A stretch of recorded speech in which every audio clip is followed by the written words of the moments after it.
The Seattle Seahawks have an impressive team. With a top-notch coaching staff and a young developing roster, this team is looking upwards for the next couple of seasons. I'm Chase Keller, and tune into this dive of the Seattle Seahawks, why I believe they will finish 11-6, and how they came up in 13th in my 2023 NFL Power Rankings.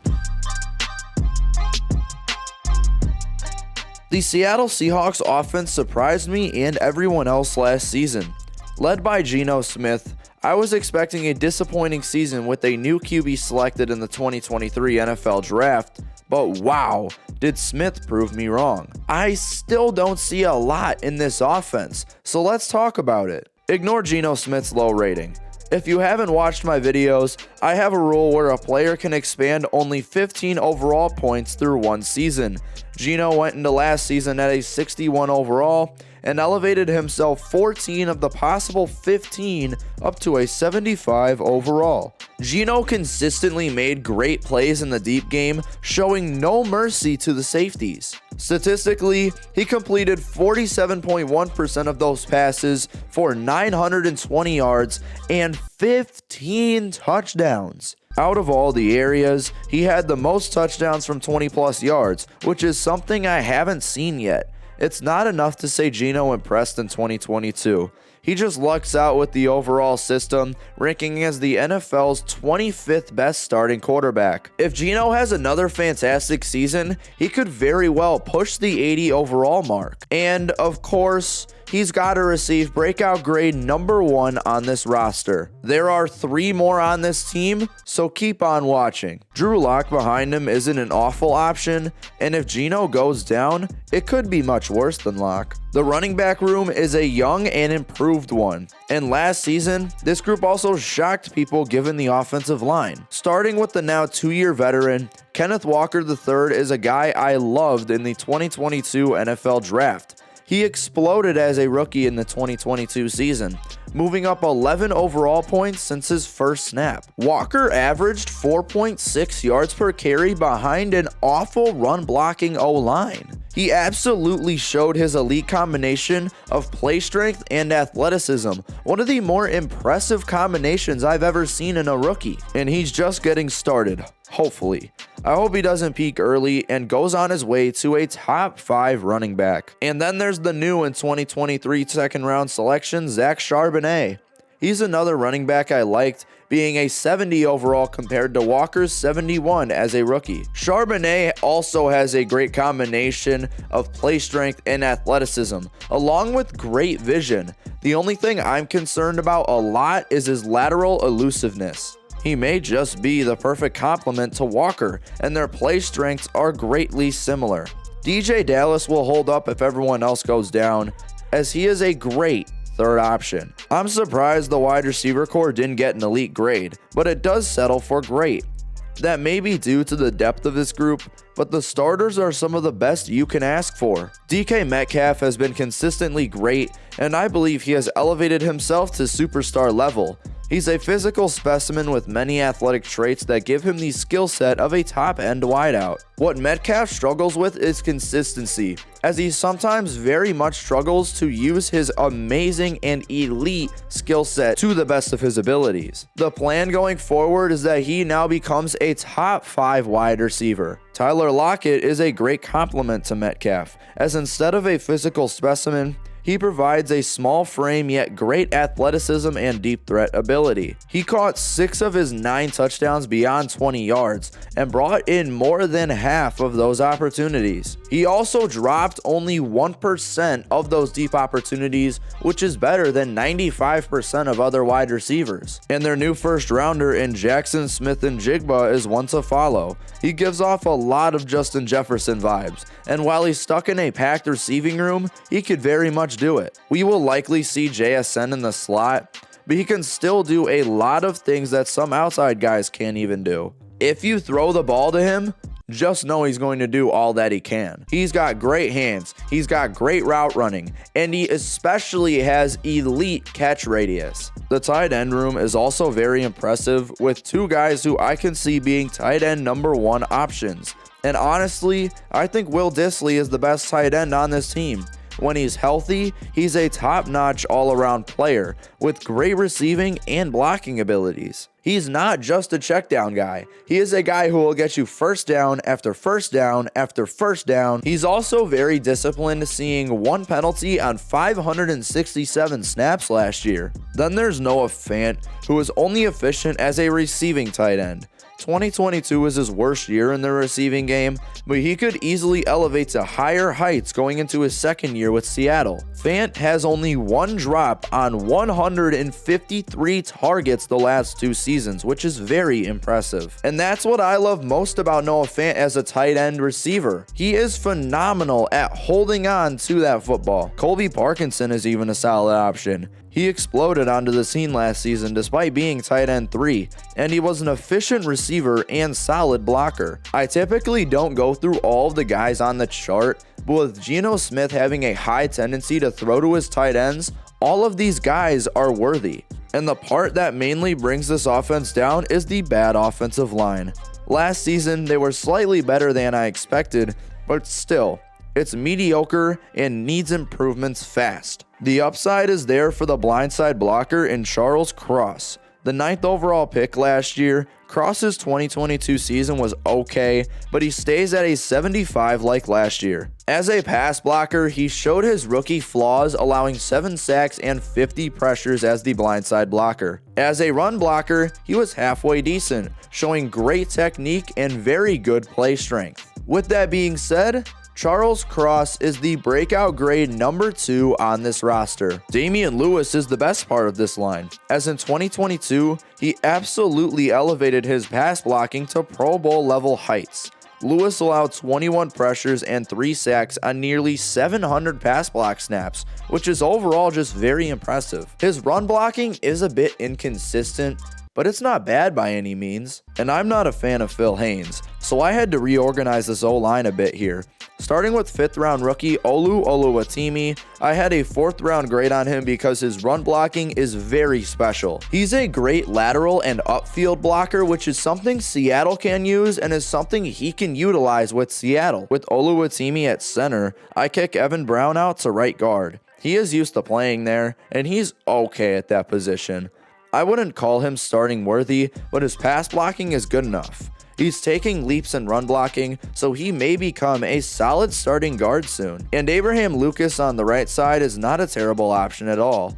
I believe he had a better year than Cross last season, and honestly, I could see that continuing for a while longer. Lucas showed more potential in the pass game as he allowed 30 pressures yet 10 sacks. In fact, he only allowed 12 hurries, which was 130th across the NFL. So while this offensive line has youth and potential, they are nothing more than bad at the moment. We have to start discussing this coaching staff though. The offensive side of things are actually really good, and the Seahawks have one of the most underrated offensive coordinators in the entire NFL. Shane Waldron was hired in 2021 and showed everything positive in 22.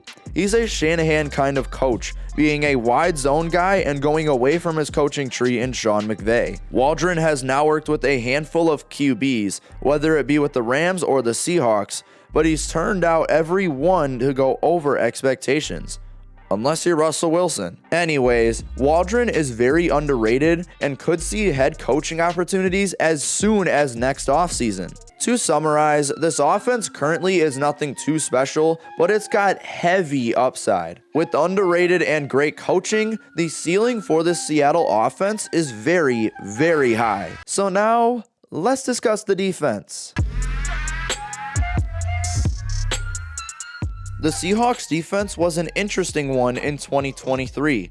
They finished 26th in yards allowed and 25th in points allowed, but they turned the game around, being 8th in turnovers forced. They were debatably better in pass defense, and with impactful additions all around, it may be more leveled this season. So, let's talk about the defense. There's no fantastic group on this defense, but a bunch of average will definitely help. It starts with the edge group, which saw improvement last season, and the expectation is that it continues to improve. Uchenna Nwosu broke out last season, and he's a fun development to continue watching. Nwosu took the next step in 2022, pushing for a more consistent skill set and becoming effective everywhere. Nwosu is a versatile edge and linebacker to get pushed to wherever Seattle needs him to be. He's already broken out, and now that he's on the map, it's time for him to become a top-tier defender. To complement Nwosu, Seattle drafted Derek Hall in the second round of the 2023 NFL Draft. Personally, I wasn't expecting him to go this high, but I am definitely not opposed to it. In fact, Hall is another versatile piece that is very similar to Nwosu. He's a pass rusher who will not get faked by anything and will always find a way to make the stop. Darrell Taylor and Boye Mafe are very solid rotational pieces on this line. Taylor is strictly a pass rusher, as his run defense is pretty bad overall. As for Mafe, he was drafted in a similar place to Hall in 2022, but I was only at a mid-third round grade on him. Nonetheless, he showed consistency and NFL readiness last season. The interior defensive line group is the only core that falls below an average rating. It saw heavy improvements for this season, but they are still going to struggle to hold up. The free agency addition of Draymond Jones was a slight overpay, but Jones has the upside to reach 80 or more of an overall. The free agency addition of Draymond Jones was a slight overpay, but Jones has the upside to reach 80 plus overall very soon. Last season was a bit of a struggle, but we've seen what Draymond Jones can do, and that is Pro Bowl level play. With a new start in Seattle, he may be able to jump back up on that potential, and for that reason, he receives breakout grade number 3 on this roster. And after him, Jarran Reed returns to Seattle after spending 2021 with Kansas City and 2022 with Green Bay.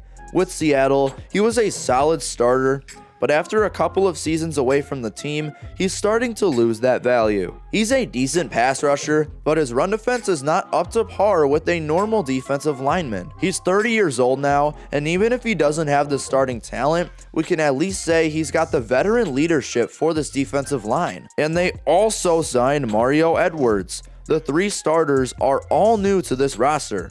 He's also a defensive end like the last 2, meaning Seattle is stuck without a reliable defensive tackle. As a defender, he's inconsistent and hasn't seen more than 500 snaps in a season since his rookie year in 2016. At least you always know he's going to bring solid run defense. Let's talk about the defensive tackle though. Brian Moan has never been anything special outside of an average pass rusher. He's not worth a starting job in my opinion, but maybe he can prove me wrong in 2023. The linebacker core is a fun one to discuss. Another group where all of the starters are new to this roster, and it's so interesting to discuss. Bobby Wagner is now 33, but wow, is he still extremely impactful to a defense. He returns to Seattle after exploding to the NFL's linebacker 1 with the franchise. Wagner is more of a run-defending linebacker, but that will very well be enough help for a team that finished 30th in rushing yards allowed last year. His coverage is still good as well, and he's overall still a superstar linebacker. And they also picked up Devin Bush, a guy who was starting to look like a bust. He hasn't shined once in his 4 years with Pittsburgh, but he is consistently a top-tier tackling linebacker. And Jordan Brooks hasn't been special yet either, but he has the upside to explode at any time. He is terrible in coverage, including allowing over 1,000 receiving yards in 2021. Everything else is either average or just under average, so at least there's one thing that he needs to improve on. The secondary is extremely promising with a youth-filled cornerback room and a very solid safety room. Starting with the cornerbacks, the top 3 are all going into their first or second season, and they have an average age of 23.7 years old. Honestly, Woolen is slightly overrated, but you can't underestimate his 2022 season. grabbing 6 interceptions and allowing only 55.3% of targets to be caught helped contribute to a 13 of 15 overall increase last year. Woolen has the size and athleticism to become a top 5 corner in the NFL. I just don't think he's there yet, but I think it'll end up happening soon. For that reason, he is my 4th and final breakout grade. To line up with Woolen, the team went cornerback with the 5th overall pick in the 2023 NFL Draft. That pick being Devin Witherspoon.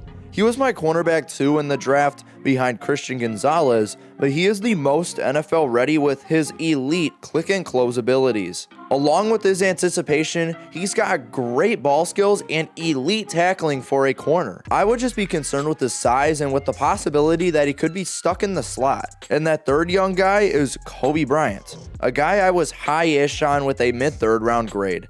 Bryant is the 3rd of these top 3 guys with fantastic ball skills, but he didn't show it immediately last year, having 0 interceptions and 4 pass breakups. And finally, the safety room is the 4th average positional group on this defense, making sense why the defense is ranked 16th in my rankings. The top 2 safeties are very much starting worthy, and the 3rd guy is very solid as well. Jamal Adams played 1 game in 2022, and he's been a little disappointing with Seattle since he joined the team in 2020.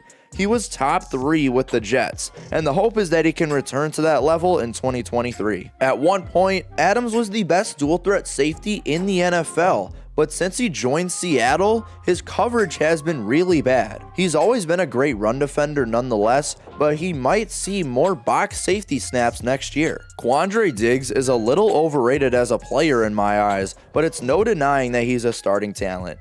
He's an Iron Man safety with great coverage abilities, but I don't see much else in his game. He's an okay run defender, okay tackler, and isn't too versatile as a safety. Will Diggs continue to be viewed as an all-pro safety? I'm not sure. The 3rd safety here is a guy who should be discussed more. Julian Love played over 1,100 snaps last season and showcased great tackling and underrated coverage.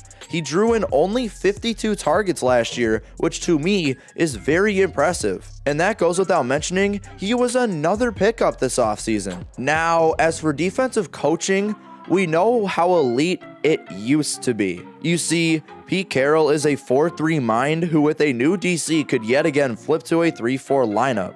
I'm more concerned on what they do with their coverage concepts, as with an improving and very solid secondary, Carroll needs to focus more on forcing bad passes in the secondary than with the pass rush. Carroll was formerly a great head coach, don't get me wrong, but to become elite again, he needs to improve on defensive success. To summarize, the defense heavily improved this offseason with 7 of 11 starters being new to the team in 2023. If Pete Carroll can bring back great defensive coaching, this defense could be very much near the top 12. Finally, let's go through the rating splits.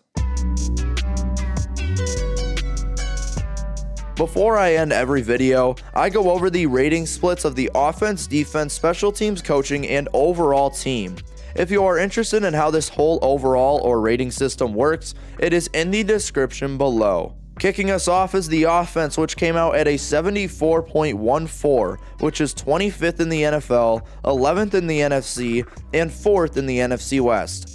The defense came out at a 74.3, which is 16th in the NFL, 6th in the NFC, and 2nd in the NFC West. The special teams came out at a 72.16, which is 14th in the NFL, 7th in the NFC, and 2nd in the NFC West. And coaching is an 80 out of 80, which is tied for 1st in the NFL, tied for 1st in the NFC, as well as tied for 1st in the NFC West with San Francisco. As an overall team, they came out at a 75.92, which is 2nd in the NFC West, 6th in the NFC, and 13th in the NFL. That's all I got for you guys today. Thank you guys so much for watching this video. If you enjoyed, please make sure to leave a like and subscribe to the channel for more content like this.